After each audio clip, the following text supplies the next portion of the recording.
দেখুন, আমি চাই, আমাদের দলও চায়, আমি এখনো যে চেয়ারে আছি, দলের চেয়ারেও আছি, আমি as a chairman of all India Trinamool Congress বলছি, আমরা চাই ভোটটা শান্তিতে হোক, মানুষের অধিকার প্রয়োগ করতে দেওয়া হোক।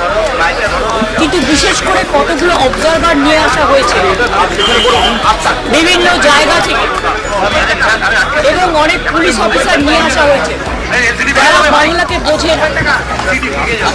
যেমন গতকাল রাত্রে যে অত্যাচার করেছে সারা বাংলা জুড়ে, আমি কিন্তু সারা রাত জেগেছিলাম এবং অবজারভাররা থানায় গিয়ে প্রেশার ক্রিয়েট করছে শুধু আমাদের পার্টিকে টার্গেট করে, যে সব তৃণমূল কংগ্রেসের এজেন্টকে গ্রেপ্তার করো।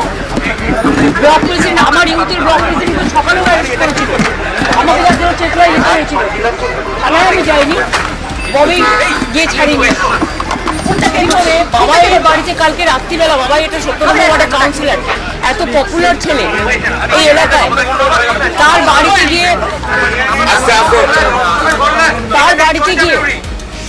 রাত্রি 2টোর সময় CRPF force, without state police, without local police, they attack his house.